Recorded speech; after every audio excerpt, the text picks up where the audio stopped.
Oke, kita mulai. Selamat malam. Assalamualaikum warahmatullahi wabarakatuh. Salam sejahtera buat kita semuanya. Salam sehat buat teman-teman semuanya. Semoga dalam keadaan yang sehat, ya, selalu bahagia, selalu berpikir positif ya, teman-teman ya, di dalam kondisi dan situasi apapun. Bagi yang bekerja, semoga tidak hanya sukses di karir, tapi juga di perkuliahan juga nantinya akan sukses, insya Allah. Dan Amin. ini saya lihat memang beberapa semester 6 ya, artinya kan sudah masuk separuh akhir ya, teman-teman ya, menuju ke lulus ya. Karena biasanya kalau kelas R2, R3 itu biasanya penyakitnya pas masuk ke skripsi biasanya. Karena banyak yang istilahnya ketika masuk skripsi justru memilih untuk lebih santai ritme untuk kuliahnya. Jadi banyak yang akhirnya tidak terurus skripsinya. Ini saya harap juga tidak dialami sama teman-teman ya, karena besok sudah masuk P3, mungkin sudah dapat dosen pembimbing, terus ya semester genap skripsi ya, berarti kan kalau misalnya segala sesuatunya lancar, Anda di P3 juga lancar, sudah bisa ngambil di semester 7, bisa jadi mungkin persis tahun depan sudah banyak lulus ya. Biasanya 2017 sudah pada masuk penelitian. Mungkin mereka sebulanan tuh udah banyak yang mulai untuk ujian. Ya. Jadi saya kira ini menjadi tantangan tersendiri ya bagi teman-teman karena ya Anda masih kerja, tapi juga masih memikirkan kuliah. Tapi memang patut kita apresiasi ya buat teman-teman karena mungkin beberapa ada yang sudah sukses dikatakan di pekerjaannya sudah settle, sudah mapan, Anda masih harus mengambil mata kuliah, Anda harus kuliah, mungkin punya planning yang berbeda teman-teman. Jadi komitmen ya, ini menjadi jadi tantangan tersendiri. Oke, terkait dengan praktikum kewirausahaan teman-teman. Ya, ini memang mata kuliah pilihan, tapi ada potensi mungkin nanti di tahun-tahun ke depan akan menjadi wajib. Karena sekarang dari fakultas pun sudah coba untuk mengarahkan bahwa mahasiswa atau lulusan itu diminta tidak hanya mencari ya pekerjaan, tapi juga mulai untuk berpikir menciptakan lapangan kerja sendiri. Saya coba untuk menyampaikan dulu teman terkait dengan profil lulusan di psikologi kita ya di Mercubuana memang dari data tracer study itu kan sekitar 60%. 60% artinya lebih dari separuh ya. Itu ternyata lulusan kita banyak yang di bagian HRD, teman-teman. Jadi dari 60% itu mereka di HRD, ada yang di training, ada yang di bagian rekrutmen, bagian HRD generalis. Sisanya itu tersebar, ada yang di marketing, ada yang di pemerintahan, ya, ada yang di kewirausahaan. Tapi ternyata yang fokusnya di kewirausahaan itu hanya sekitar 3-4% dari jumlah lulusan 3 tahun terakhir. Makanya nih kita coba untuk pelan-pelan karena memang ada perubahan terkait dengan visi ya. Kemudian visi fakultas. Sekarang kita coba untuk mengedepankan yang namanya sosiopreneur karena ya mahasiswa tidak hanya dididik untuk mencari pekerjaan, untuk bekerja di pekerjaan yang sesuai dengan bidangnya, tapi juga untuk dilatih untuk punya kemampuan di bidang wira swasta, terutama di bidang sosiopreneur. Agak sedikit berbeda dengan konsep entrepreneurship ya. Kalau di sociopreneurship, fokusnya saya kira tidak hanya untuk mencari keuntungan profit semata, tapi juga konsep wira swasta yang juga mengedepankan dampak sosialnya atau dampak lingkungannya. Kalau di entrepreneurship, memang fokusnya lebih ke mencari keuntungan ya, benar-benar profit. Tapi untuk sociopreneurship, dan ini kan diarahkan ke psychopreneur ya akhirnya ya. Ini kan teman-teman kedepannya memutuskan atau mungkin ketika mengambil jalur wira swasta, itu juga memikirkan dampak sosialnya. Jadi Anda berbisnis, Anda mengembangkan sebuah usaha, tapi juga melihat dari dampak sosial yang ada. Nah, ini coba nanti seperti apa ya gambarannya kelompok 2 dari hasil diskusinya. Nanti kita ngobrol aja ya, sambil santai aja, nggak apa. Nanti kita lihat bagaimana hasil diskusi, hasil brainstorming dari kelompok 2, dan kedepannya kita kan memang di kelas praktikum memang sampai di 14 pertemuan.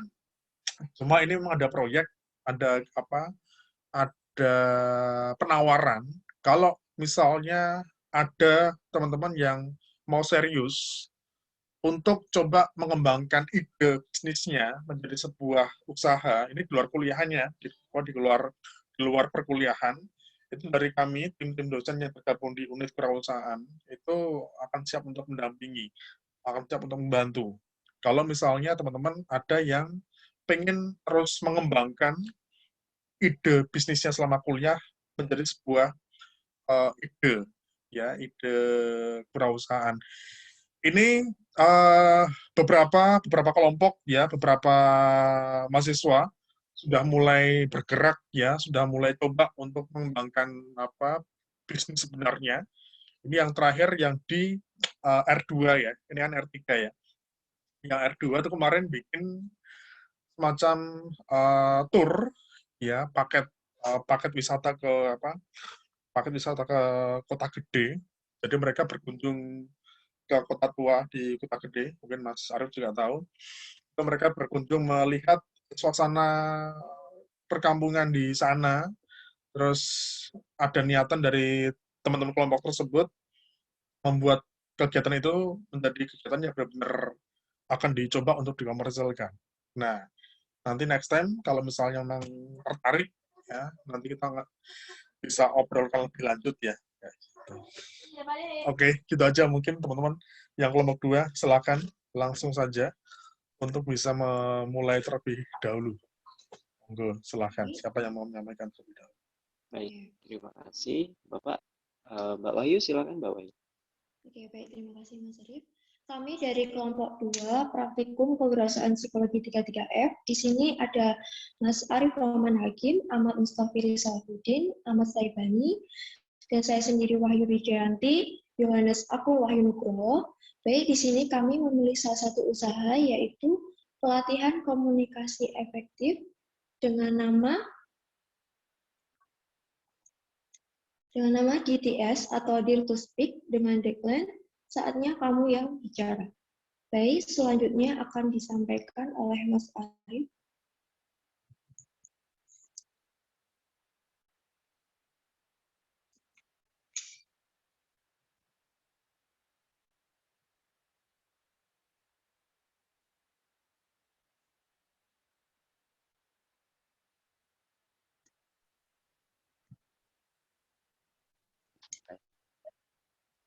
Halo, sudah bisa mendengar suara saya?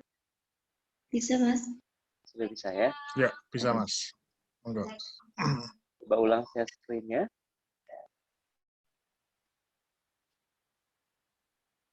Kebetulan ini saya menggunakan handphone, Bapak. Jadi memang Iya, agak nggak apa-apa Mas.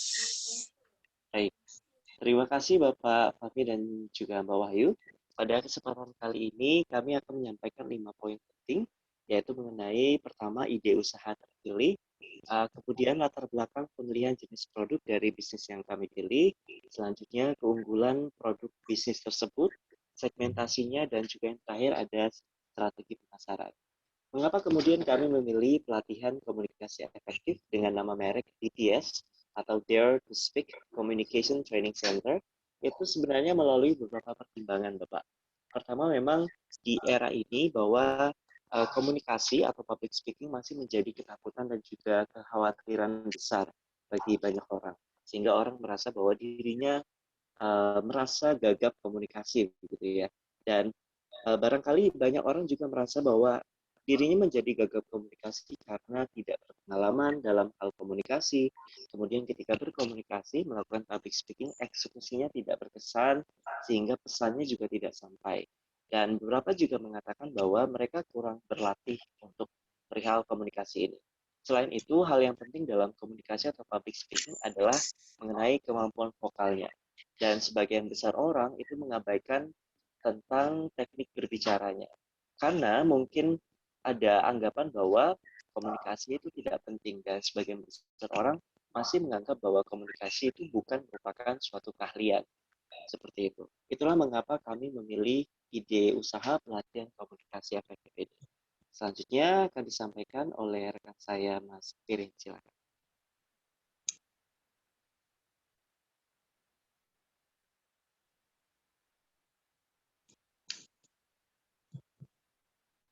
Halo Mas Pirin. Oh, baik. Iya, makasih waktunya. Ya, monggo Mas Fafirin. Di sini di kelompok kami ini menawarkan produk yang kami tawarkan memiliki 6 komponen yang ada di dalamnya. Yaitu pertama, satu pelatihan presentasi, baik yang akademisi maupun yang sudah terjun langsung di bisnismen. Ini kalau tidak dilengkapi dengan pelatihan presentasi yang cukup baik, walaupun sudah mempunyai wirausaha atau bisnis yang katakanlah sudah populer atau melejit di kalangan masyarakat, ini bisa roboh dengan begitu cepatnya kalau tidak diimbangi dengan pelatihan presentasi atau dengan katanya makelar yang baik lah. Itu. Yang pertama gitu. Yang kedua, pelatihan Master of Ceremony. Baik yang ada di formal maupun non formal ini sangat penting sekali. Karena apa? Karena kalau kita bisa menguasai bahasa dengan baik secara lisan maupun mimik tubuh yang ada, diungkapkan untuk ke semua orang, supaya orang itu mengerti dan tahu produk kita dan keunggulan produk kita, pasti orang tersebut akan tertarik kepada diri kita sendiri. Itu yang kedua. Yang ketiga, pelatihan pidato. Nah, di sini ditekankan bahwa kalau pidato itu baik di forum resmi maupun tidak, maupun di agama maupun di bidang perbisnisan atau usaha, ini sangat penting untuk ditekankan ke titik utamanya, agar supaya gagasan utama ini muncul ke permukaan. Jadi orang tahu tolak ukurnya atau gagasan utamanya apa, tahu, sehingga mudah dikenali dan mudah diambil atau mudah diingat-ingat secara berkepanjangan. Ini pelatihan pidato. Yang keempat yaitu pelatihan wawancara. Baik yang ada di dalam bisnis sendiri maupun yang di akademisi, itu perlu latihan wawancara. Saya sendiri juga masih berlatih untuk bisa mengembangkan skill saya baik di bahasa Arab maupun di bahasa Inggris atau bahasa Indonesia sendiri, terutama bahasa Jawa. Saya karena saya asli Kudus, bermukim atau bertempat tinggal di Solo, ini bahasa Jawanya atau bahasa yang adat istiadat orang sini sendiri masih sangat halus sekali. Nah, ini tantangan tersendiri bagi saya. Karena apa? Karena biasanya sudah dijelaskan sedemikian rupa itu paham kalau di daerah Pantura. Di sini paham, cuma nggak mengena sampai hati. Nah, inilah pentingnya pelatihan wawancara, baik yang ada di akademisi maupun yang sudah ada di bisnis yang real, nyata. Yang kelima adalah pelatihan penulisan naskah. Nah, di sini betapa pentingnya manuskrip atau pelatihan penulisan naskah, karena biasanya kadang-kadang orang ahli dalam bidang perkataan atau perbincangan melalui lisan. Akan tetapi kalau diungkapkan melalui tulisan ini kadang-kadang kesulitan atau belepotan. Bahkan sampai tidak ada tulisannya. atau sebaliknya. Nah, ini perlu adanya pelatihan penulisan naskah yang baik dan terpercaya. Yang enam, yaitu pelatihan bahasa tubuh. Nah, ini seringkali tidak dianggap oleh yang bersangkutan, apalagi oleh orang awam biasa. Akan tetapi lebih dianggap ketika pelatihan bahasa tubuh ini menjadi identik untuk menuju kekhasan atau keistimewaan atau pengkhususan bagi orang tersebut supaya mudah diingat, mudah terkenal, sehingga melihat kondisi yang ada sehingga mudah membooming baik di era sekarang maupun di era-era yang akan datang. Ini pelatihan bahasa tubuh. Inilah yang kami tawarkan di produk atau jenis produk di GTC ini. Baik Mas Alif, lanjut. Sekarang kembali ke latar belakang pemilihan produk. Banyak sekali latar belakang yang kami sampaikan, akan tetapi hanya 6 ini ya poin yang saya sampaikan. Satu, yaitu presentasi kelas atau pelatihan presentasi, baik yang ada di bisnis sendiri maupun di akademik. Nah, sekarang ini banyak muncul pengusaha sukses. Bahkan pengusaha tersebut tumbuh bukan dari kalangan mahasiswa, akan tetapi tumbuh dari non-mahasiswa atau bahkan tidak pernah merasakan namanya sekolah. Ide-idenya sangat bagus. Yang pertama gitu. Yang kedua, mencari dan meyakinkan investor. Ini baik mahasiswa sendiri kalau tidak diikuti dengan praktek yang langsung atau nyata maupun yang ada di lapangan. Lebih-lebih mempunyai 1.000.000 atau bahkan 1.000 teori, kalau tidak dipraktekkan akan sia-sia saja. Ini yang saya tangkap di lapangan. Nah, untuk meyakinkan investor, kita harus bisa menarik hati investor tersebut supaya tertarik dengan produk yang kita ungkapkan atau produk yang kita munculkan di permukaan, baik untuk kalangan menengah atas maupun menengah bawah. Ini perlu sekali. Itu ya. Yang dua yaitu MC class atau pelatihan Master of Ceremony. Baik formal maupun non formal, kita sangat membutuhkan MC yang handal, MC yang sangat fleksibel untuk di segala macam kondisi. Baik untuk yang notabene mahasiswa maupun yang notabene biasa saja, itu harus bisa menguasai lapangan. Nah, bagaimana cara menguasai lapangan yang ada? Ya, satu yaitu dengan percaya diri. Dan dua, sudah berpengalaman baik awal maupun akhir maupun tengah. Ini sudah berpengalaman.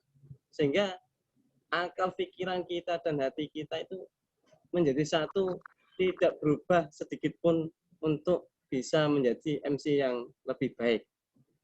Itu yang nomor dua, MC class, pelatihan Master of Ceremony formal maupun non formal. Yang nomor tiga itu speech class atau pelatihan pidato. Nah, inilah saya sendiri sampai sekarang kadang-kadang itu mengunggah topik yang ada itu dadakan sekali, khususnya kemarin. Maaf ya, ini sedikit Pak ya. Khususnya kemarin pas waktu khutbah Jumat atau sebagai tugas di Kodim Surakarta, itu saya ambil topik musibah atau bala atau pandemi saat ini.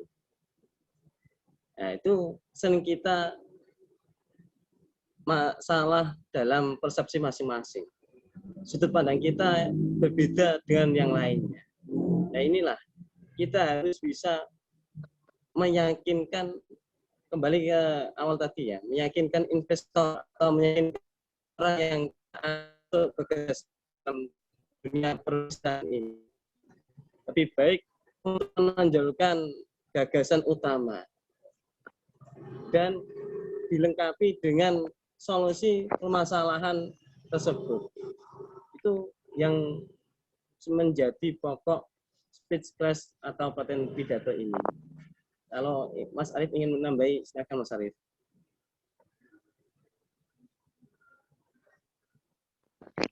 Dilanjut saja dulu, silakan. Agak dipercepat aja, Mas Mustafirin.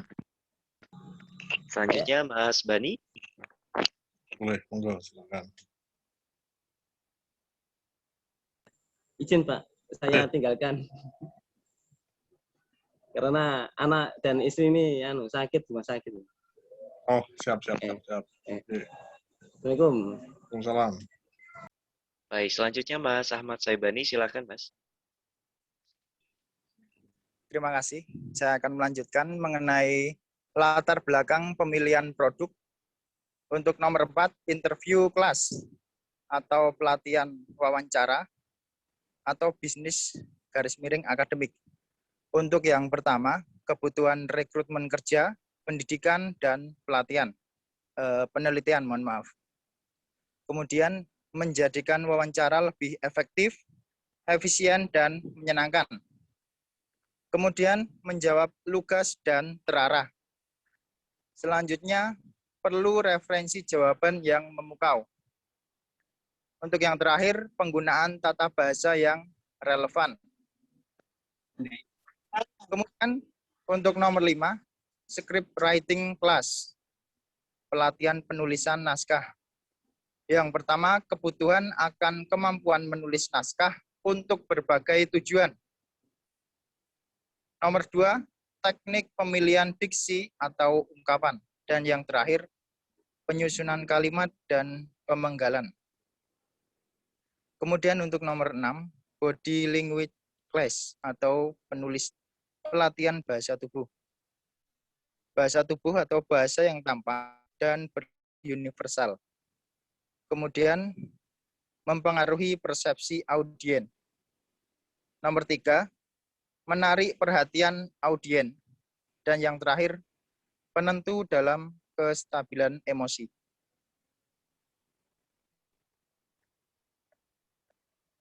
Yang selanjutnya, mengenai keunggulan produk bisnis. Yang pertama, pengajar merupakan praktisi di bidangnya. Yang kedua, tersedia paket pelatihan untuk pribadi dan kelompok. Nomor 3, 85% praktek dan 15% teori. Selanjutnya, tersedia studio praktek. Yang kelima, program field praktikal. Dan yang terakhir, fokus dalam menonjolkan keunikan individu. Baik, terima kasih Mas Ahmad Saibani. Selanjutnya Mas Yohanes Agung, silakan. Terima kasih Mas Arief untuk kesempatannya. Nah, di sini saya akan mempresentasikan tentang segmentasi dari produk kami, yaitu 1, pelajar atau mahasiswa. Itu berupa individu atau kelompok. Yang kemudian akan lebih fokus pada kemampuan dasar dalam komunikasi akademik dan pengendalian emosi mahasiswa atau pelajar. Yang kedua, segmentasi pekerja atau karyawan.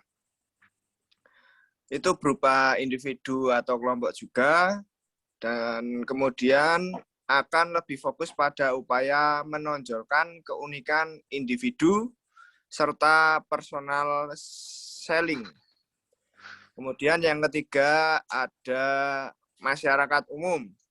Itu berupa individu atau kelompok, itu berfokus lebih pada personal branding dan mengangkat isu sosial. Next, Kami akan menjelaskan juga tentang strategi pemasaran produk. Yang pertama dari produk itu sendiri, yaitu pelatihan komunikasi efektif dengan berbagai pilihan bidang praktis yang sedang banyak diminati. Kemudian ada presentasi, terus kemudian MC, speech atau pidato, interview, kemudian script writing, kemudian body language, class, kemudian ada place atau tempatnya kita pasarkan di pusat kota Jogja. Kemudian yang kedua, pertimbangan banyak orang dengan kebutuhan public speaking. Kemudian yang ketiga, tingkat pendidikan penduduk perkotaan lebih tinggi. Kemudian dari harga, untuk individu kita patok dengan harga 500K atau 500.000 sampai dengan 1.200.000 atau 1.200K. Kemudian dengan tarif kelompok itu kami patok 300.000 sampai 1 juta untuk kelompok 3 sampai 5 orang. Kemudian untuk mempromosikan ini ada promo juga dengan harga kompetitif, kemudian program diskon alumni, kemudian program cashback referral, kemudian kegiatan lomba public speaking, kemudian media iklan radio, kemudian school atau kampus visit, kemudian workshop. Begitu tadi presentasi dari kelompok kami, Bapak. Saya kembalikan ke Mas Arif. Terima kasih. Sami-sami, Mas. Baik, terima kasih. Silakan Bapak. Oke, komplit ya, Mas Arif, Mas Yohanes. Oke, ini sambil ngobrol aja ya, teman-teman ya. Ini di antara berempat di sini, ada yang punya kemampuan, keterampilan di bidang pelatihan komunikasi? Saya ada, Pak. Mas Arif? Mas Arif, Pak. Oke, ini kalau misalnya kita sambil berandai-andai ya, ini planningnya teman-teman di sini itu nanti akan sebagai istilahnya hanya sebagai IO-nya atau nanti memang terlibat di kegiatan pelatihan itu sendiri? Kami planningnya, Pak, untuk sebenarnya kami adalah organizer utamanya, Pak. Jadi kami bukan sebagai trainer utama. Untuk trainernya kami bekerja sama juga dengan praktisi yang sudah disebutkan tadi. Dan mungkin saya akan terlibat dalam menyusun budget annual trainingnya juga, Pak. Jadi memang secara garis besar kami adalah organizernya. Mungkin nanti Mas Yohanes Agung akan fokus di bagian strategi pemasaran, betul. Kalau Mbak Wahyu tentang administrasi pesertanya dan sebagainya, Pak, begitu. Oke, ini kalau mau beneran ya, istilahnya benar-benar mau di prospek ya. Memang kalau misalnya kita mengacu sedikit ke materi pelatihan psikologi ya, teman-teman ya. Kita juga bicara profit juga ya, kita juga bicara keuntungan ya. Memang kalau misalnya kita langsung terlibat, benar-benar kita terlibat sebagai aktor utama di kegiatan pelatihan, memang kalau secara profit lebih tinggi ya, daripada hanya sekedar IO. Kita mencari training lagi kan. Ini juga menjadi PR kita buat mengembangkan diri lagi, karena nanti juga berpengaruh pada income. Nah, ini kan yang ditawarkan Mas Arif dan kawan-kawan ini kan banyak ya, ada 4-5 menu ya. Ada 6. Ada 6. Awalnya jadi kira-kira 9. Iya, betul. 6, Pak. Kira-kira akan bakal efektif nggak, Mas? Kalau langsung menjual 6-6-nya ini? Sebenarnya, Pak, kita itu menawarkan 6 pada awalnya karena memang kita mungkin ya, dalam prediksi kami semester awal mungkin perencanaannya ini kan sekitar 2027 begitu ya, Pak ya. Nah, di semester awal ini kita akan lihat dari 6 ini mana yang paling high demand begitu Pak. Dan mungkin Oh, ini nanti masih akan dalam proses dilihat. anu ya. Betul, karena kan ini masih planning ya Pak ya. Namanya Mm-mm, juga planning, kita coba mm-mm, tawarkan ke pasar mana yang mm-mm, kira-kira segmennya berminat gitu. Jadi kita bisa lihat juga pangsa pasarnya itu loh Pak. Begitu. mm-mm. Kalau saya sih mikirnya kalau ini masih mau merintis, ini masih mau untuk mencoba melangkah, kok saya mikirnya lebih memilih satu menu dulu ya. Satu menu difokuskan, kita menentukan segmentasinya dulu seperti apa. Kalau misalnya sudah dapat konsumennya, sudah settle, sudah mulai stabil, sudah banyak konsumennya, kita bisa mulai untuk memberikan menu yang baru. Kalau misalnya kondisinya seperti ini, kira-kira nanti secara SDM bisa nggak istilahnya untuk mencarikan misalnya, kalau belum punya trainer sendiri ya. Karena saya juga pengalaman sih Mas, dulu main di training, main di pelatihan, main di, kayak misalnya kita di biro ya, di biro psikologi. Biro psikologi katakanlah, biro psikologi untuk DPO saja misalnya, itu pelayanannya kan bisa banyak banget. Bisa kita bantu untuk tester, rekrutmen seleksi, bisa untuk pelatihan karir misalnya, bisa bantu untuk bikin sistem, bikin KPI, bikin analisis jabatan, mungkin perlu bikin semacam sistem kompensasi, SOP, nanti masih harus katakanlah membuat apa, membuat job deskripsi, job spesifikasi. Itu kalau kondisinya kayak gitu kan nggak kuat. Makanya kita kadang memilih satu bidang, satu layanan yang paling kita kuasai. Nah, ini kan sebenarnya ada dua pilihan ya. Kita memilih bidang, bidang yang paling kita kuasai, bidang yang paling kita mampu untuk menjual, atau kita menyesuaikan dengan kebutuhan konsumen yang paling banyak seperti apa. Jadi bisa dua-duanya sih. Kalau misalnya kita memilih bidang yang memang paling kita kuasai, itu akan lebih mudah untuk mencari mangsa, tanda kutip ya. Tapi kalau misalnya mau banyak langsung, saya agak khawatir nggak terlalu efektif anti marketingnya. Dan kita juga perlu memikirkan standar pelayanan ya. Ini yang perlu diperhatikan karena biasanya kalau untuk bisnis seperti ini, yang mereka ingat, yang berkesan tentu dari servisnya, dari pelayanannya, bukan masalah mengejar profitnya, bukan masalah mengejar apa momentumnya. Nah, ini ini jujur banyak Mas Arief dan kawan-kawan. Ini saya gabung di grup apa, di grup alumni. Ada sekitar 200 alumni psikologi 3-4 tahun terakhir ya.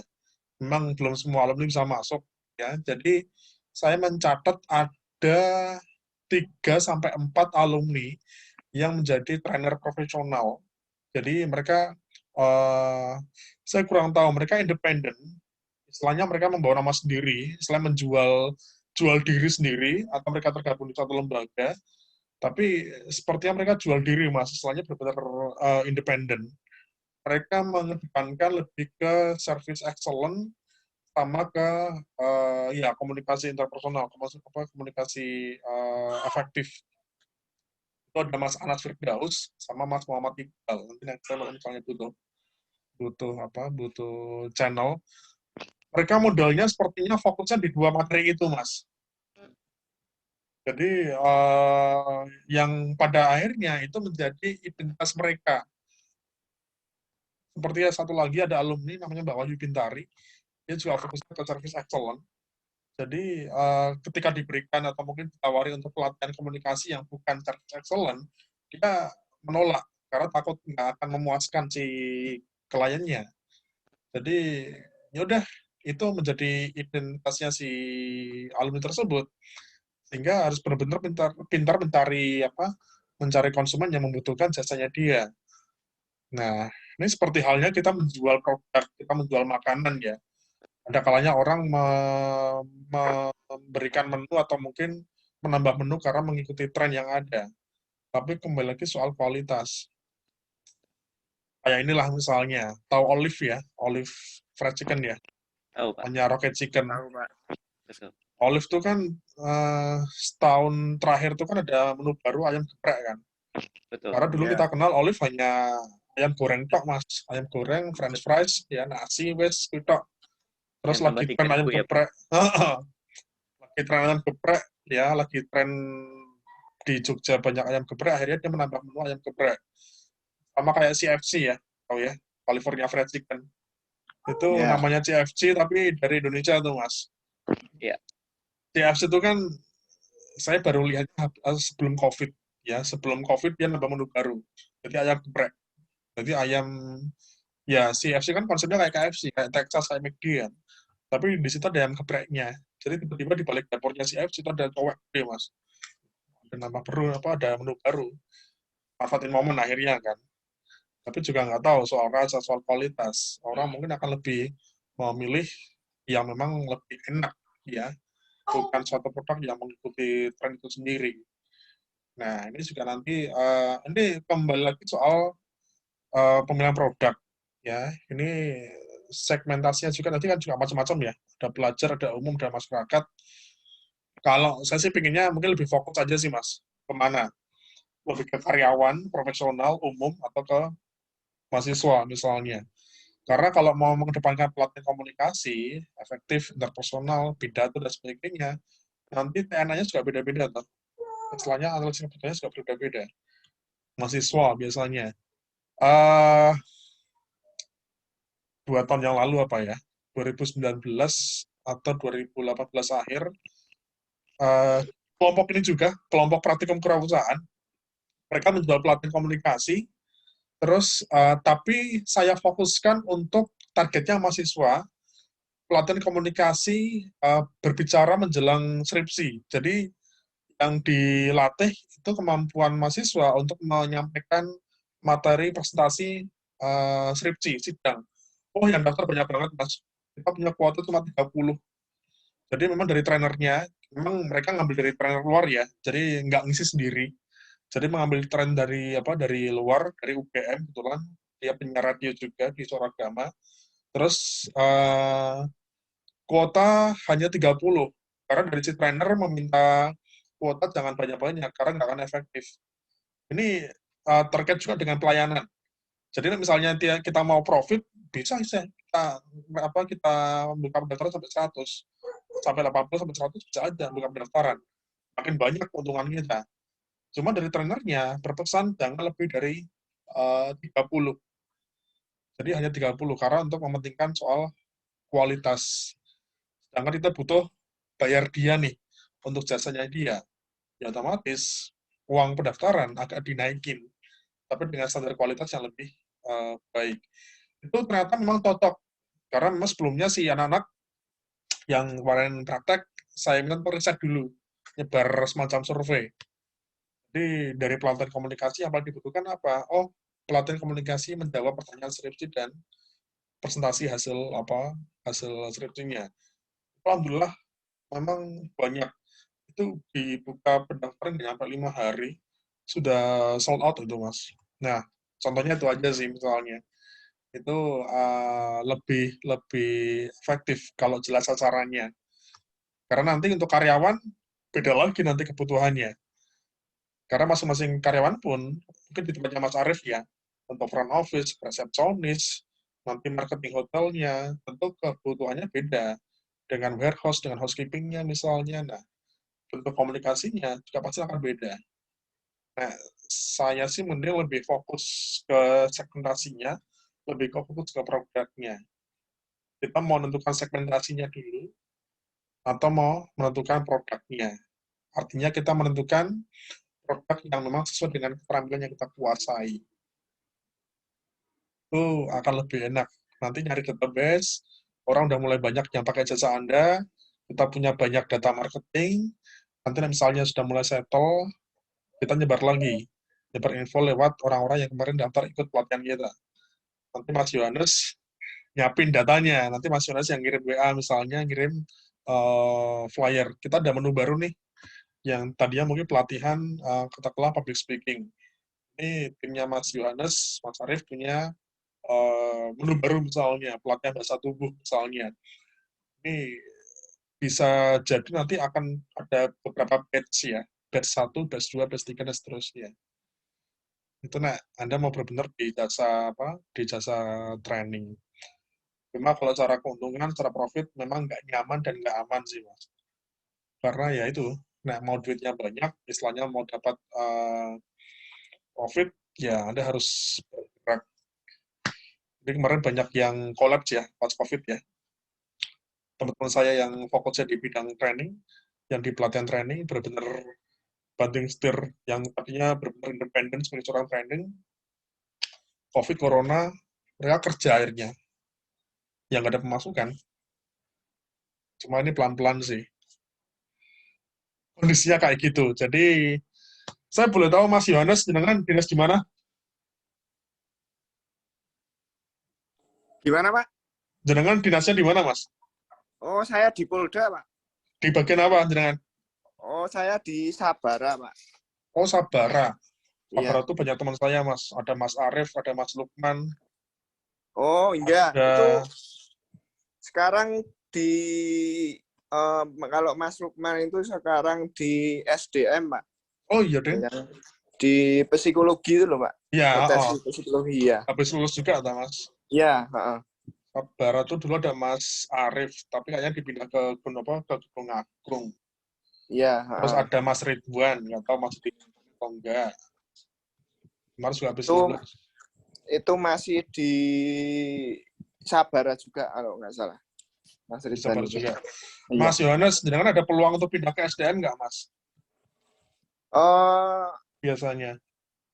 Biasanya yang dari SPSI atau kemungkinan kemungkinan lebih besar, Pak. Kemungkinan lebih besar.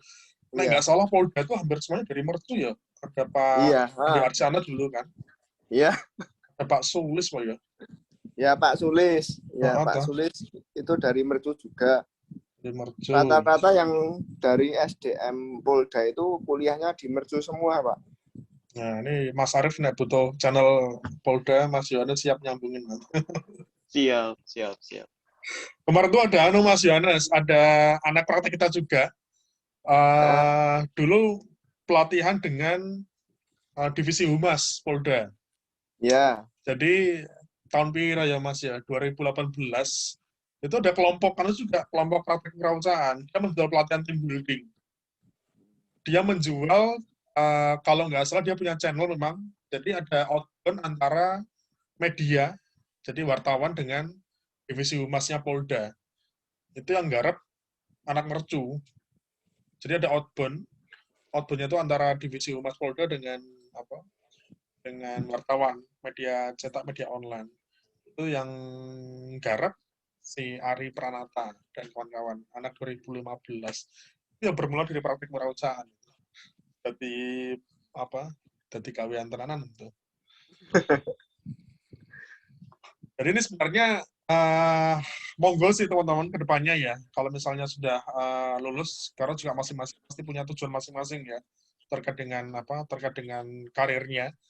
Karena mungkin ada yang di pekerjaan sekarang agak stuck ya, agak susah untuk mengembangkan ilmu psikologinya, untuk mengembangkan yang selama ini dipelajari di perkuliahan. Nah, ini sebenarnya masih bisa kemungkinan Anda mengaplikasikan di bidang yang lain. Tapi kerjaannya kayak Mas Yohanes, nggak tahu. Katanya ya 24 jam ya Mas Sabara ya. Iya. Alhamdulillah, tengah wengi jam 10 wengi dipanggil komandan ya wis. Itu yang menjadi yang menjadi tantangan. Karena memang banyak teman R2, R3 itu kadang masih eman-eman ya kalau resign dari pekerjaan sekarang, Bang. Jadi banyak yang akhirnya coba untuk sedikit mengembangkan, mengaplikasikan di saya sekarang. Nah, ini nanti paling nggak bisa menjadi cadangan ya. Bisa menjadi menjadi referensi. Kayak gitu, Mas Arief, Mas Ahmad, Mas Yohanes, ada pertanyaan mungkin? Begitu saja Pak, ini kami coba diskusikan lagi. Nanti kalau misalnya mau lebih enak, ya, coba dari 6 bidang itu, teman-teman fokusin satu dulu aja. Jadi benar-benar fokus satu, ya, kita mau menentukan segmennya aja, atau mau menentukan produknya. Jadi kalau misalnya satu itu jalan, nanti monggo deh kalau misalnya nanti habis lulus coba mau kita kembangkan, nanti bisa pakai bendera unit kewirausahaan psikologi, nanti bisa diobrol lebih lanjut ya. Oh, baik. Berarti ini Baik, Pak. unit Siap. satu dulu dari produk maupun segmentasinya. Ya, nanti kan pas UAS ya, nanti laporannya dikumpulkan kalau sudah fix ya. Ya, Oke, gitu aja mungkin saya kira teman-teman ya, matur nuwun ya, yang Ya, Pak. kerja tetap semangat di kantornya dan semoga selalu sehat ya, diberikan kesuksesan dimanapun berada. Matur nuwun, kita tutup ya. Terima kasih. Selamat malam. Ya, Pak. Assalamualaikum warahmatullahi wabarakatuh. Waalaikumsalam J. warahmatullahi wabarakatuh. Terima Terima kasih, kasih Pak. Mas Arief, Mas Yohanes, Ya. Mas Ahmad. Terima Ya, kasih, Pak. siap. Oke.